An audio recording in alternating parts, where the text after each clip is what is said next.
আমি যখন আসি আসার সময় একটা স্লোগান শুনলাম, নারায়ে তাকবীর আল্লাহু আকবার।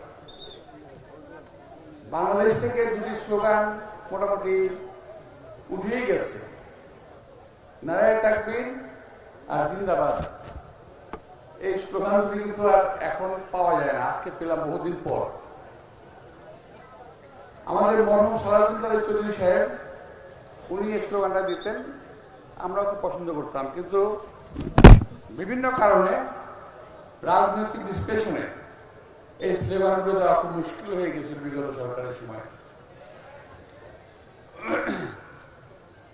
আসলে বিগত সরকার তো নয়, এটা ছিল একটা সময়, এটা খুব খারাপ সময়, সরকার নয়, একটা খুব খারাপ সময়।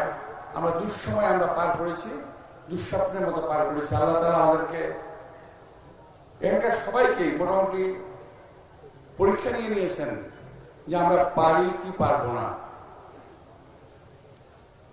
আমাদের সেই ছাত্র ঐক্যের ঐক্যের পরিষদের ছোট ভাই ও বলে গেছে যে যখন নাকি,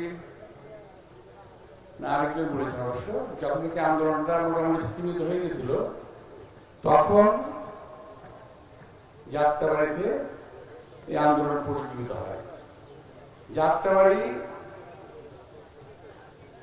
উত্তরা এবং বেসরকারি যে কমিটিগুলো ছিল, কলেজ ইউনিভার্সিটিগুলো ছিল, সঙ্গে জনতা, ছাত্র জনতা মিলে ওই দুঃস্বপ্নের ওই তথাকথিত সরকারকে উৎখাত করতে পেরেছি। আমরা আল্লাহর কাছে অনেক শুকরগুজার করছি। নিশ্চিন্তে আজকে আমাদের এখানে যারা আছেন মঞ্চে, বিশেষ করে সামনে আছেন যারা, কেউ হঠাৎ করে বলতে পারবেন না যে গত 16-17 বছর আপনাকে শান্তিতে বাড়িতে ঘুমোতে পেরেছেন। এতগুলো বছর আমাদেরকে একটা আতঙ্কের মধ্যে কাটাতে হয়েছে। প্রিয় ভাইয়েরা, আপনারা জানেন আমি অন্তত 10 থেকে 12 বার গ্রেফতার হয়েছি। এখনো আমার বিরুদ্ধে 108টা মামলা আছে বিদ্যমান। এরকম মামলা হেফাজত, জামাত সহ আরো যত ইসলামিক দল আছে সকলের বিরুদ্ধে আছে, এবং আমার মনে হয় আপনাদের অনেকের বিরুদ্ধে মামলা আছে। তো এই আতঙ্কিত জীবনের অবসান ঘটেছে, আল্লাহ তাআলা আমাদেরকে সুযোগ দিয়েছেন। সুতরাং এই সুযোগের একটা ভালো ব্যবহার আমাদের করতে হবে। আমরা যাতে সারা জীবন এই স্লোগান, আমার তো মনে হয় এই 16-17 বছরে ইসলামপন্থী দলগুলো, যারা সচ্চা মুসলমান, এরা নারায়ে তাকবীর আল্লাহু আকবার স্লোগানটা দিতে একটু দ্বিধা হতো, কষ্ট হতো। কারণ কখন জানি এই আওয়ামী বাকশালী চক্র, এই দুঃস্বপ্নের যারা প্রণেতা ছিল, তারা আবার আমাদের উপরে চড়ে বসে। হয়েছিল তাই অনেক। এই যুগের, এই 70 বছরই এই যুগের যে অবসানটা, তার আগে তার সময় যত আলেম ওলামা, রাজনৈতিক দলের নেতৃবৃন্দ জেল খেটেছেন তার নজির বোধহয় বাংলাদেশের ইতিহাসে নয়, শুধু পৃথিবীর ইতিহাসে নাই এমন কোন নজির যেটা আওয়ামী লীগ করেছিল। আজকে সুযোগ এসেছে। ভাইরা, আমি অন্য প্রসঙ্গে যাই একটু। আমাদের দেশ থেকে সৈয়দ হাসিনা পাশের দেশে আশ্রয় নিয়েছে, যাকে বিশ্বের কোন দেশ আশ্রয় দিতে চায় নাই, তাকে আশ্রয় দিয়েছে ভারত। কয়েকদিন আগে জামাতের আমির শেয়ার করেছিলেন যে ভারতের সেবাদাসী কথাটা, উনি একবারে বাস্তব কথাটাই বলেছেন। এবং ওখানে বসে বসে উনি এখন গুলি চালছেন, এবং ভারতীয় মিডিয়াগুলো, পত্রপত্রিকা কিংবা ইলেকট্রনিক মিডিয়া, তারাও সমানে বাংলাদেশের বিরুদ্ধে করছে। গত 16-17 বছরে বাংলাদেশে যে রাজনৈতিক নিপীড়ন হয়েছে, বিশেষ করে যেভাবে গণহত্যা করেছে 2010 সালে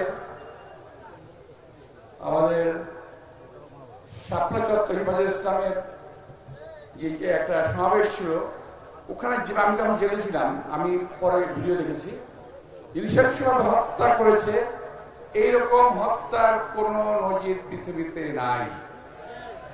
নৃশংসভাবে হত্যা করেছিল তাদেরকে। আমি এটা নিন্দা জানাই। এবং সেই সঙ্গে আজকে ভারতে বসে যারা পত্রপত্রিকায় মিডিয়া বলছেন লম্বা লম্বা কথা, তারা কেন সেই দিন প্রতিবাদ করেন নাই? এভাবে কেন মানুষ মারা হচ্ছে? আমরা ইসলামী একটা রাষ্ট্র দেশের থেকেও এখানে আমরা সংখ্যালঘু হয়ে গিয়েছিলাম।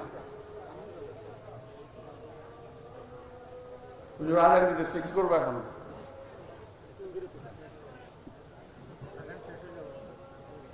আচ্ছা, আমি শেষ করে দিই। আপনারা একজন জবাব দেন না, তাহলে তো হবে না। আচ্ছা, তো যাই হোক, এই দেশটাকে ভারত তার অঙ্গরাষ্ট্রে পরিণত করেছিল এবং ভারতবাসীও একইভাবে এটাই ভাবত। হাসিনা চলে গেছে, সরকারের পতন চলে গেছে, তোমাদের এত মাথা ব্যথা কেন? তোমাদের কেন এত মাথা ব্যথা? আমি বুঝতে পারি না। একটা পর একটা গন্ডগোল করাচ্ছে বাংলাদেশে, একটা অস্বস্তিকর অবস্থা সৃষ্টি করছে এখানে। আজকে এখানে আগুন, সেখানে আগুন, গতকাল সচিবালয়ে আগুন। তো এই সমস্ত কিন্তু একদিনে এবং একজন করছে না, বিশেষ গোষ্ঠী এই কাজটা করছে এই সরকারকে, এই দেশকে একটা খারাপ অবস্থা দিকে নিয়ে যাওয়ার জন্য। প্রিয় ভাইরা, আমি শুধু ভারতের একটি কথাই বলবো, পাশের বাড়িতে আগুন লাগলে কিন্তু নিজের বাড়িও সেফ না। বাংলাদেশে আগুন জ্বালাবেন, নিজের শান্তিতে থাকবেন, এটা কিন্তু সম্ভব না, এটা হয় না, ইতিহাস বলে না। সুতরাং একটু সাবধান, বুঝে শুনে চলেন। আর একটা জিনিস মাথায় রাখবেন, আমাদের এখানে দেখেন অনেক জামাত ইসলাম আছে, হেফাজত ইসলাম আছে, তারপর আরো ইসলামিক অনেক দল আছে, বিএনপি সহ অনেক রাজনৈতিক দল আছে। আমাদের মতের অনেক পার্থক্য আছে, অনেক দ্বন্দ্ব আছে মতের, কিন্তু একটা জায়গায় কিন্তু আমরা বাংলাদেশের সকল মুসলমানরা, বাংলাদেশের সকল নাগরিক বৃন্দ এক জায়গায় কিন্তু আমরা এক দেশের স্বাধীনতা এবং সার্বভৌমত্বের লক্ষ্যে আমাদের কোনো আপোষ আমরা করব না। এই লক্ষ্যে কিন্তু আমাদের সকল দলগুলো কিন্তু এক। এরপরে তো ধরেন খেলাফত মজলিস তার ধ্যান ধারণা প্রচার করবে, সেটা চেষ্টা করবে কানুন করার, জামাত সেটা করবে, বিএনপি আমাদেরকে আমরা করবো। কিন্তু যদি কেউ, আমার এক ভাই মামুন সাহেব কথা বলেছেন বোধহয়, যে বিএনপি তার দায়িত্ব চালাতে পারবে না, কথা তো ঠিক। বিএনপি একটি বড় দল। আমরা তো এই দেশের নেতৃত্ব, খালেদা জিয়ার নেতৃত্বে, তারেক রহমানের নেতৃত্বে কিন্তু আমরা নিজেরা ঐক্যবদ্ধ আছি এবং সবাইকে নিয়ে কাজ করার জন্য আমরা কিন্তু ওয়াদাবদ্ধ। আমাদের যে ৩১ দফা দাবি, যে দাবিখানা আমরা প্রণয়ন করেছি, তার মধ্যে কিন্তু স্পষ্ট আছে যে ইলেকশন নির্বাচনের পরে ইনশাআল্লাহ আমরা সবাইকে নিয়ে একটা জাতীয় সরকার গঠন করব। সুতরাং জাতীয় বিভেদ যদি দূর করতে না পারি আমরা, তাহলে কিন্তু অবশ্যই পরাশক্তি, ভারতীয় শক্তি আগ্রাসনের কিন্তু আমরা পড়ে যেতে পারি।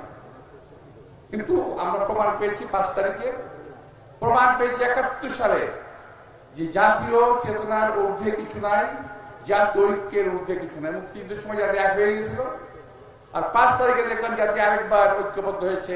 এটাতে আমি খুব আশান্বিত হয়েছি। আমি খুব আশান্বিত যে এই জাতিকে কেউ দাবিয়ে রাখতে পারবে না। আপনাদের সবাইকে আন্তরিক শুভেচ্ছা এবং আমার জন্য দোয়া কামনা করে, দেশ নেত্রী এবং খালেদা জিয়ার জন্য দোয়া কামনা করে, আপনি জানিয়ে জন্য অসুস্থ, আমি আমার বক্তব্য শেষ করছি। সবাইকে ধন্যবাদ। খোদা হাফেজ। বাংলাদেশ জিন্দাবাদ। আসসালামু আলাইকুম।